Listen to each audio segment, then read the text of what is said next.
Hi, I'm Dave, welcome to the channel. Sorry there hasn't been a video for a while. I went down a little bit of a rabbit hole. This video is the story of how I ended up making my own slot car tyres.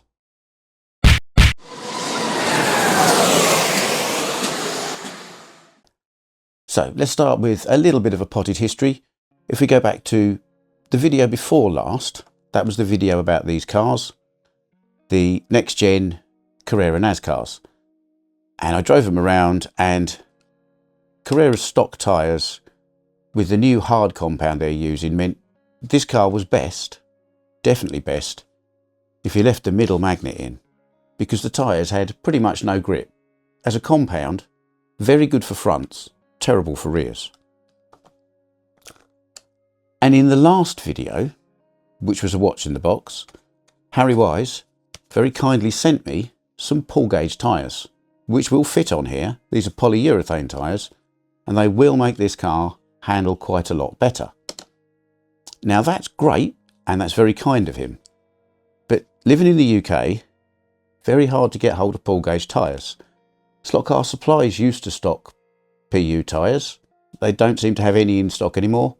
And Slot Car Union in France used to stock pull gauge tyres. Again, everything's out of stock, and I don't believe they're doing anymore. Now in America, obviously you can get pull gauge tyres, you can get Bobcat tyres. They're now making something for these cars. I think Super Tyres are, and that's all great, but you can't get those over here really either. And obviously, generally speaking, Carrera tyres melt.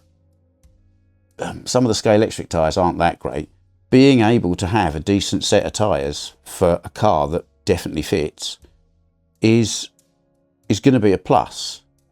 And if you can't get them, I kind of figured probably have to make some.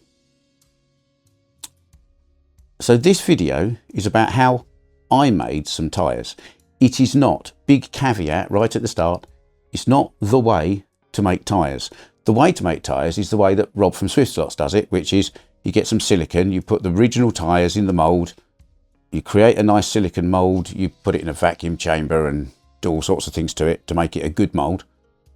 And then you pour rubber into that mould and you cast replica tyres. And if you haven't got a tyre and you're Rob, you put a piece of plastic on a lathe, you make a tyre shape and you use that as your blank to make your mould, and then you cast your tyres. That's great if you have those skills and that equipment. I don't. What I do have is some CAD skills and a 3D printer. So I thought, I wonder if I can do something different using the skills and the tools that I've got already. So I ended up designing this little mould. And out of this mould comes these little tyres. So don't worry, this is not going to be one of those big long geeky videos where I tell you how to design the CAD drawing for the mould and everything else, and then I go through it. This is a slot car channel. It's not a CAD channel or a 3D printing channel, and I don't want it to be. So what I'm going to do is I'm going to give you a very low-tech version of my thinking on how I came up with the design for this, and then I'll show you this mould being used to make one of these tyres, and then we'll run some laps with the standard tyres, with the pull gauge tyres, and with my tyres, and just compare the times. I haven't done this yet. I don't know what the times will be. Look, tyres are still in the packet. So that'll be fun. And then for the geeky people at the end, I will go through all the mistakes I made, all of the prototypes, why this is, I think, version 9 or 10 of the mould, and show anybody else who's got some CAD skills and a 3D printer how to do this, because it might be great. So I'm sorry, it's a bit advanced. It's not going to be one of these anyone can do it Dave kind of videos. This is a bit niche, but I wanted to share it with you because I was quite excited at my own success. So let's do a quick low-tech drawing. Okay, let's start with the basics. There's basically two things wrong with a Carrera tyre. One is it's made of the hardest rubber in the world and doesn't grip the track very well. And the second is it doesn't fit a Carrera wheel properly. You probably may already know this. It's been covered on a number of channels, but Carrera's new design of wheels means they have a standard hub and then an insert outer. And this standard inside is always one size, and the diameter of the outer changes. So at no point is the inner and outer ever going to be the same size. A traditional symmetrical profile tyre, which is what Carrera still make, doesn't really fit. It fits the outside rim, but not the inside rim. Now, does that matter? It might not, but it probably does. You can see it, I think, here. That's the edge of the tyre, that's the edge of the wheel. There is a whole gap all the way around there where this tyre is not fitting on this rim. Now, these pull gauge tyres, these will fit as well as these fit, but they're also symmetrical. But they will grip a lot better because they're a decent 40 Shore polyurethane. But what about making them fit the inside and the outside properly? That was what I set out to do, because if I'm going to make myself some tyres, I might as well make them fit. So I'll try and keep this brief so it's not all boring and technical. This is the 3D printed mould that I came up with. There's a couple of features.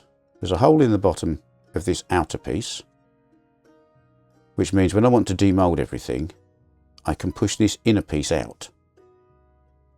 So it makes life easier. It comes in 4 pieces. The top piece has a load of holes in it. This is to let the air bubbles out when the rubber goes into the mould. These pieces all have little bevels on them, and as a box they all just fit together like that. Can't move, that's great. This piece has an extended piece either side, so it's not just the size of the tyre, which means it fits in there. And then when I put that on there, this is always in the middle of the mould. So the tyre is going to be round and pretty much central. Shouldn't need too much truing once it's cast. And the top fits on there with a keyway as well. So I know once it's all together, the rubber in there is going to form a round tyre centrally in the void. So how did I do this? Well, I'll just go through the basics for anybody who's got some CAD skills. Okay, as I say, let's not get too geeky about this, but if you've got some CAD skills, this is how I went about it. If we start with a centre line. Now, the wheel with its big diameter shoulder one side and its small diameter shoulder the other side is about that, well, imagine twice.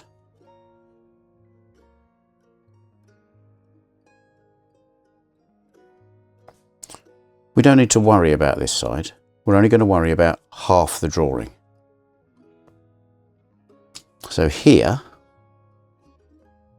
would sit in section the tyre.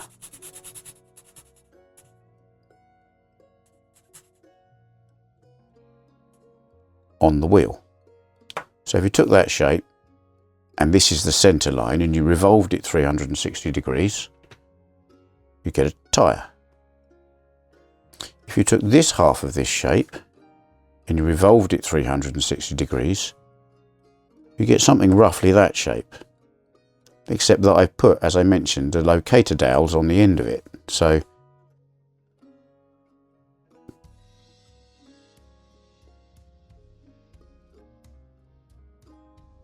the section through this piece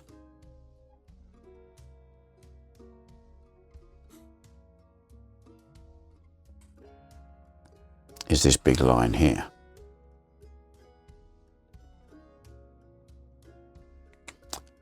So the idea is, in all cases, just to draw a 2D half section and revolve it 360 degrees and make a solid in your CAD package. So that bit makes this,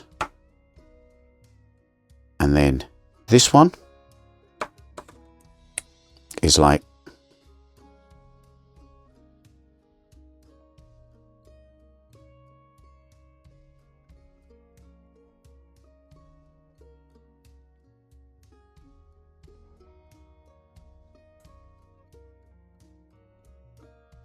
sort of this kind of shape, so it steps up, and then there's this void here which is where that hole is. So when you take this shape and revolve it 360 degrees about the center line, you get this. Same thing basically happens this end.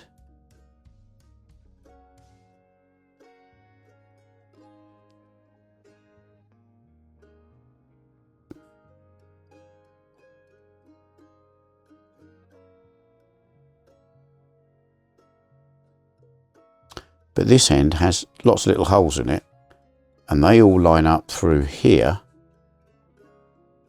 so that the holes line up with the edge top of the casting of the rubber. And then this tube is very simply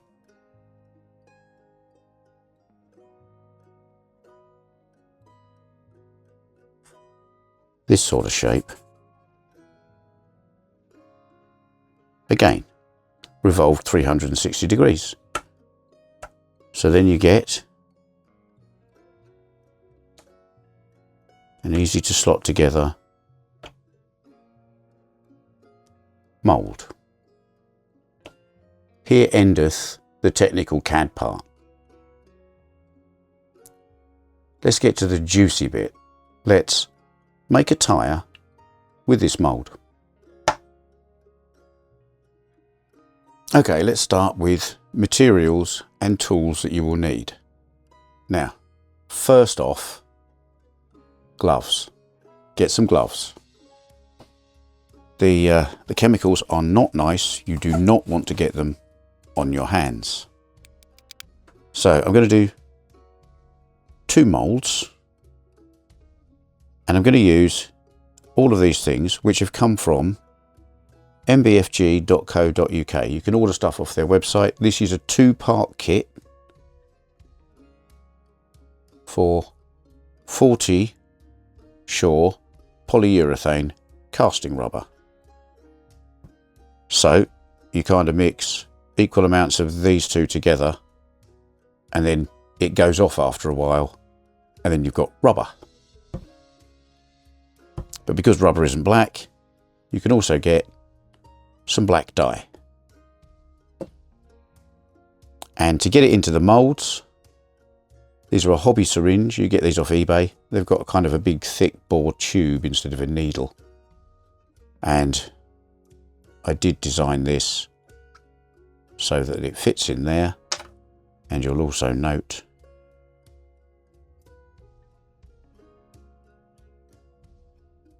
it fits in there too.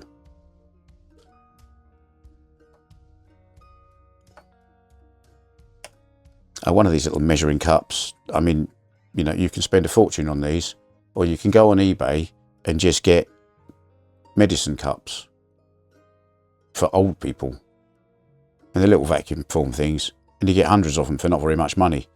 It's much better than getting painting supplies. They're just ripping you off. A cocktail stick I tend to use just to stir everything together. So I'll move these out of the way for a minute. The other thing here is a release agent called Mac Wax. Now, I've done some rubber casting before and I've used this stuff and it always gets things out of a mould nicely. So I carried on. It's an aerosol spray can and you just spray a load of it on before you put your mould together and let it dry. So I've already done that. So I will now just assemble these moulds.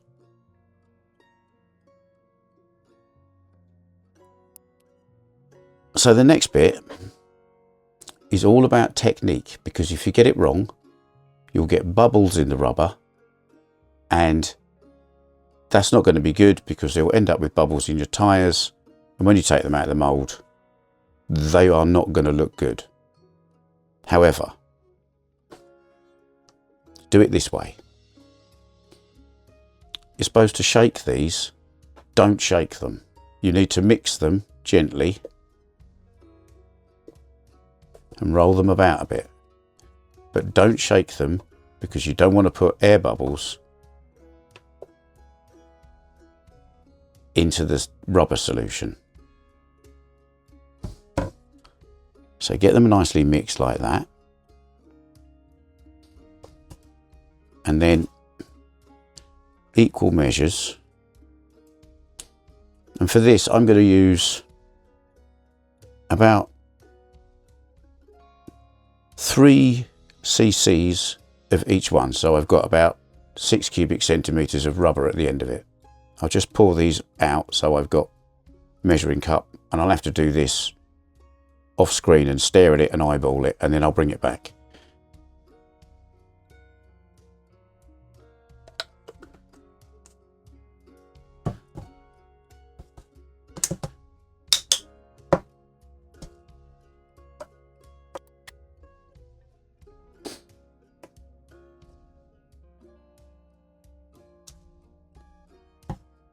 So that's equal measures of both of those, and then you can shake this one, it doesn't matter. This is the die, so I just little tiny bit, you really don't need very much at all.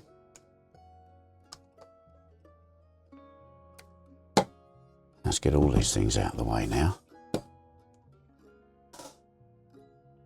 and then you just mix this up fairly quickly. But again, be careful, don't put any air bubbles in it when you're mixing it.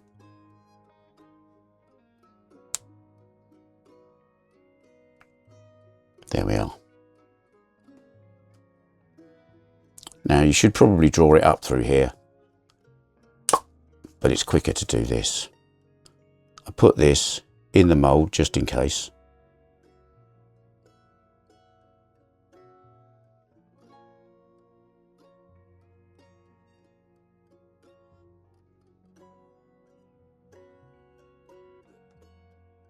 And then I just have to be a bit careful to start with.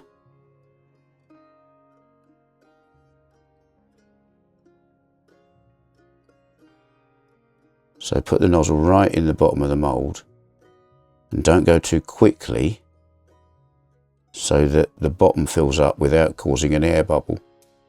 And then fill the rest of the mould up.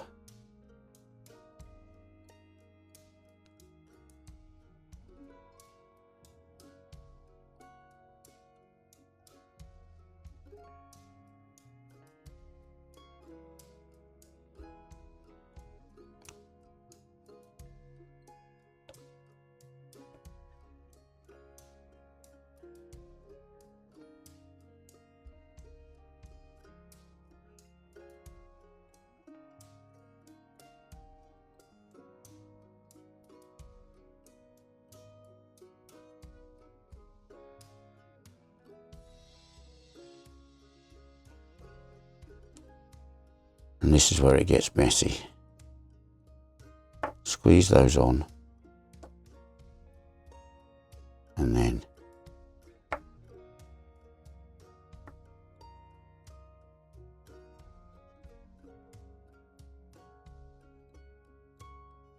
fill the rest of the mould up. and leave plenty running out the top, because there will still be a few little air bubbles in here and they will pop out through here, and as long as you've got rubber on the top here to fill the void that comes from when the air bubble pops out, everything will be great. I'll clean that up in a minute. However, you then need to leave these for about 12 hours. So I'll pop these over here. I have a bit of clean up, and here's one I did about 12 hours ago. So we'll take this one apart. I've always wanted to do this. Here's one I made earlier.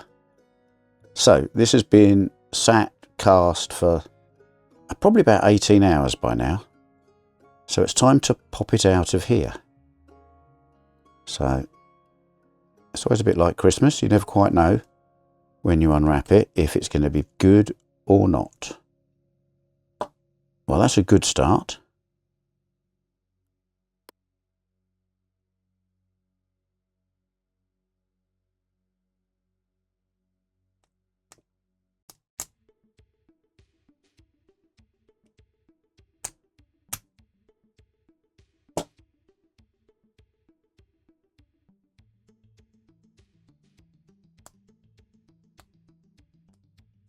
Just pull the flashing off. There we are. A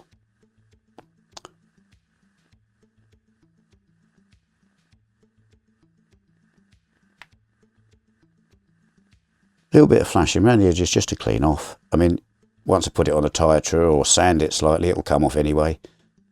But yes, success.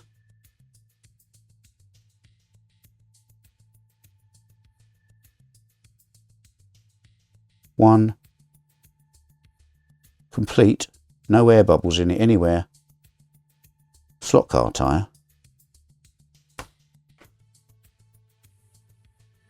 that will fit on the inside and the outside of a 2 diameter Carrera wheel. Now that's nice and soft and squidgy. Pop that on a tyre truer. I will let it cure off a little bit more because it should get a bit harder curing for a bit longer than just the 12-hour demold time. And then once that is cured off a bit more, I can put it on the truer and we can go racing on the track, see how it does. Okay then, if you're going to run an experiment, you need some control tests. So let me explain what I've done. The Larson car has no magnets in it at all, and it has the standard Carrera hard tyres, which I have trued up, in fairness. The Bowman car still has all the magnets and just the tyres really as they came out. So that's factory and factory without magnets. They're my control. The number 9 car, the Elliott car, now this has no magnets, and it has the pull gauge tyres on it. Now, the thing you will notice is that the pull gauge tyres are considerably wider than the standard tyres. And, I mean, they do fit, but you have to kind of round the edges off just to get some clearance. And they're a little bit difficult to true up because on these wheels, obviously, because they don't fit the inside rim, you get a certain amount of sag. And in order to true them down so they were truly flat all the way across and you could make the most of all of that surface area, they'd end up really quite small. So I've done the best truing I can on the tyres that sort of sink on the inside, you know. And then there's mine on this one, the Byron car.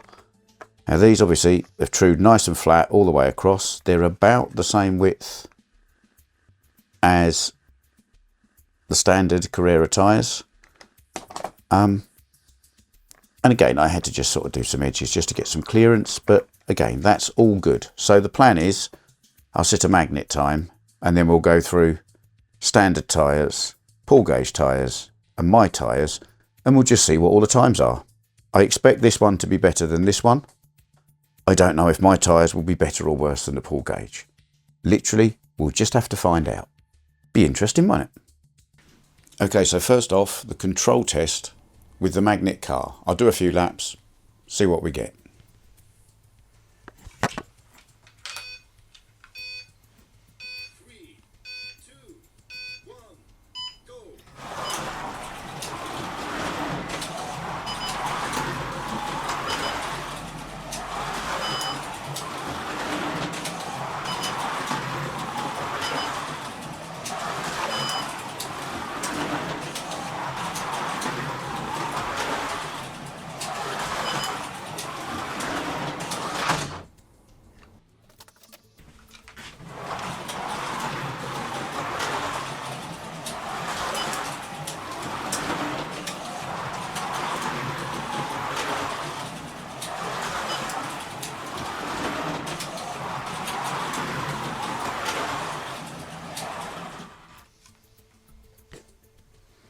Well, I think 6.299.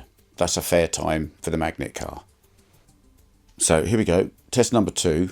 Standard Carrera car, standard Carrera tyres, no magnets.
So 8.530 seconds, that's quite a lot slower, but I think that's the best I'm going to get out of it on the standard tyres.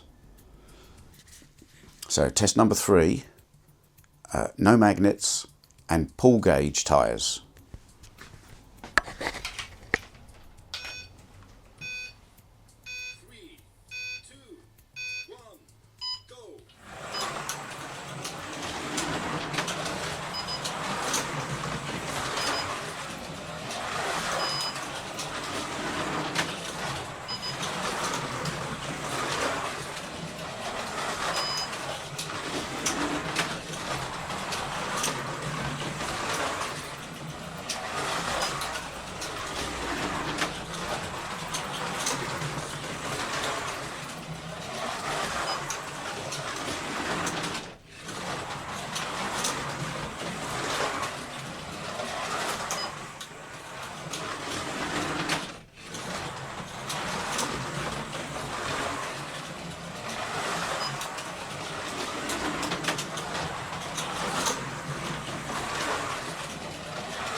So quite impressive without magnets there.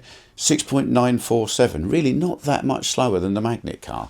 If I put a little bit of weight in that to stop the back slipping quite so much, I reckon we could probably be faster than the magnet car with those pull gauge tyres.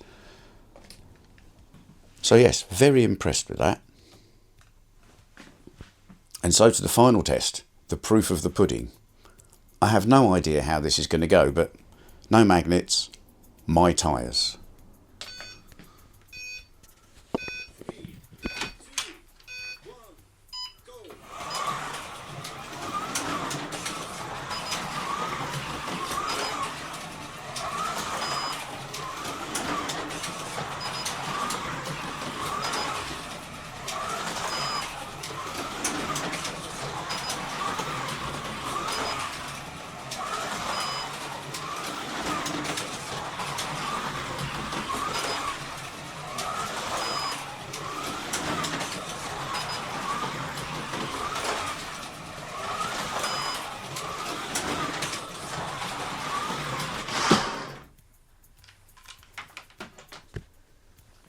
Okay, I'm going to leave it there for a minute. 6.228 on my first 5 laps on those tyres. That is an overwhelming success. I can't quite believe that. That's amazing. So how's that for a surprise ending? My tyres on this car and no magnets was just about a whisker faster than a Carrera car full of magnets and standard Carrera tyres. I have a confession to make. I ran a load more laps and it went even quicker again. So 6.110 at the moment is the best I've done on these tyres on this track. If I put a little bit of weight in here, again, just to stop a bit of movement, I think we could pass into the sub 6 second barrier. And this would therefore be, by my measure of things, a good car. So, take the magnets out, put my own tyres on, and it's faster. Excellent result. So there we are. I hope you enjoyed that. There will now follow a bit more video that's just all the pitfalls and mistakes I made along the way designing the mould for the geeky people who've got a 3D printer who want to have a go. So thank you for watching, if this is where you're going to end. If not, I'll see you in the next bit.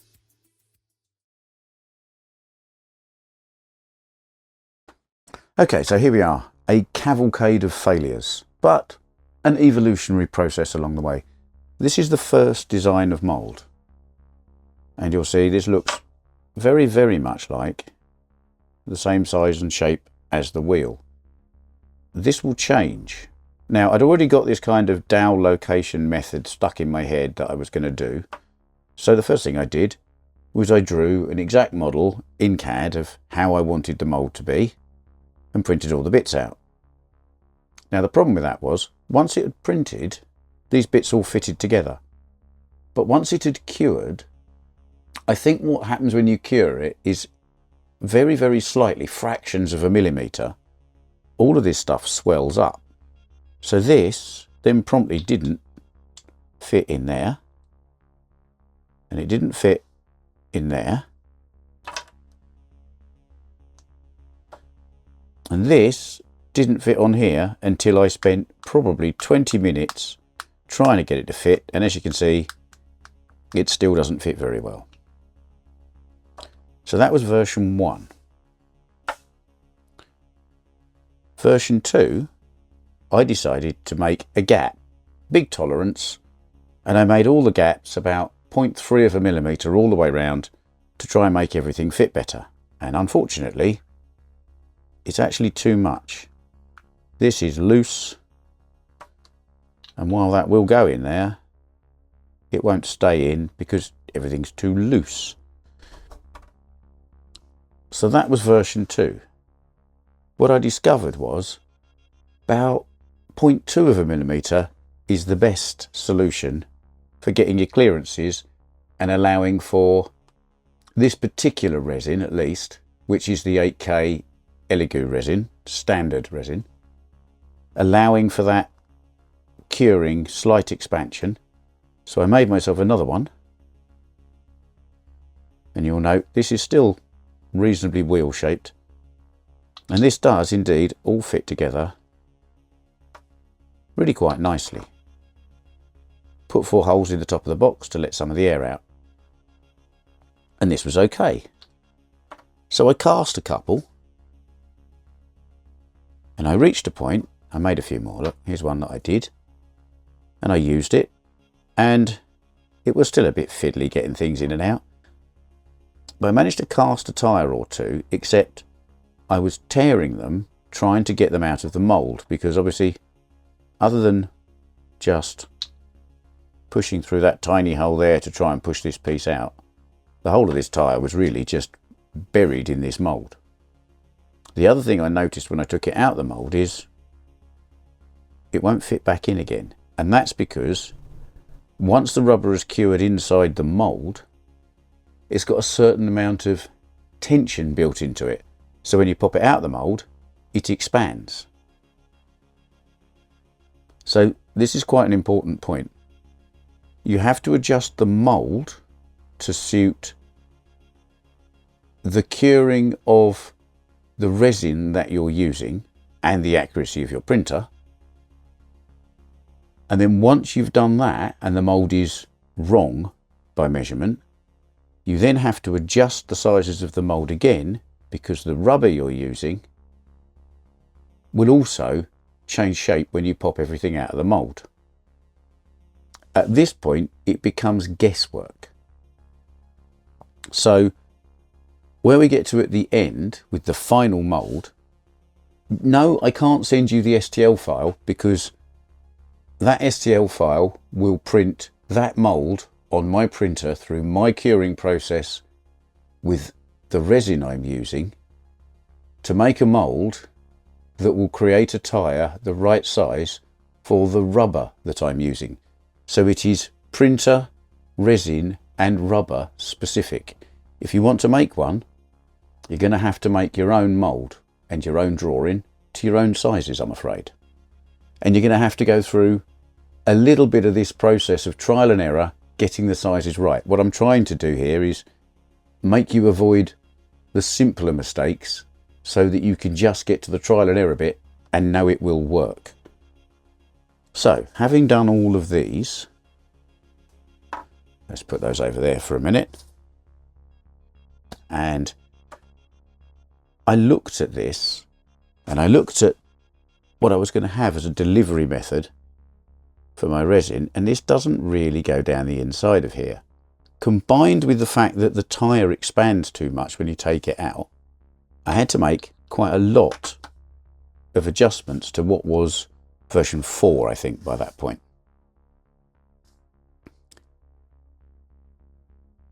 So as I had some demoulding problems, I went for putting a top and a bottom on this little canister and having a middle section like this. I also reduced the size of the wheel in the middle. You'll see this one is now substantially smaller than this one.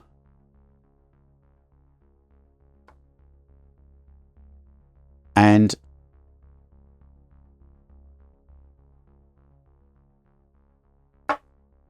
this piece became the final design for this at this point. So this is beveled and goes over there, which makes that centering. And then this one goes on the top. So I cast a couple of tyres and I had some problems. Here's one of the problems. I'm not sure if you can see that. Don't know if it will focus close up. Surface bubbles. So I tried a few other techniques while I was there. So instead of just injecting into the top of here and letting it come out there, I then tried moving it round and injecting it as I went to try and remove and clear air bubbles with very limited success. Again, this was an alright tyre, but when I tried to put it on the car, there was an air bubble inside it and it split. And I did eventually get to a point where I could just about perfect the technique of getting a tyre out without there being too many air bubbles in it. And then I looked at it and I thought, well, I've got these two pips here and they're on the top because they're the fill holes. But this is the outside face of the tyre. This is the side you're going to see. At which point I flipped the whole model so that the outer face of the tyre is at the bottom of the mould.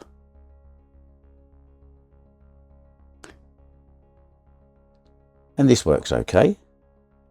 And it's better. Getting quite a pile of these now, you can see. So here is the penultimate version of this mould. And in this version, it's the other way up. The outer face is at the bottom. I've even input a little slot R in there just to try it and see what would happen. and I'm getting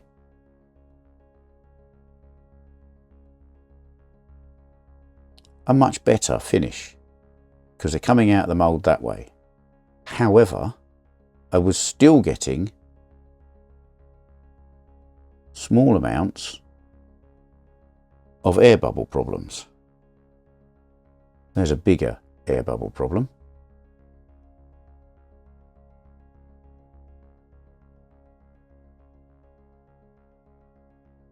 There's an even bigger air bubble problem.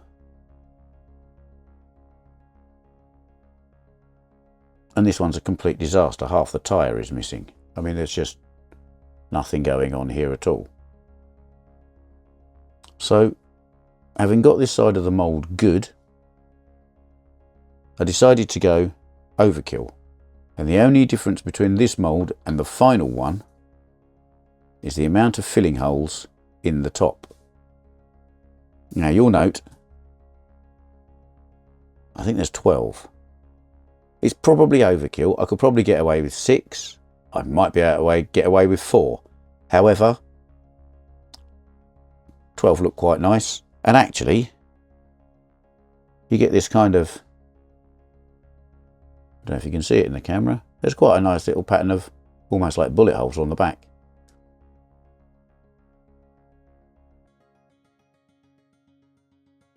The centre of the wheel is smaller. These tyres are much smaller than the wheel, but there's a good reason for that.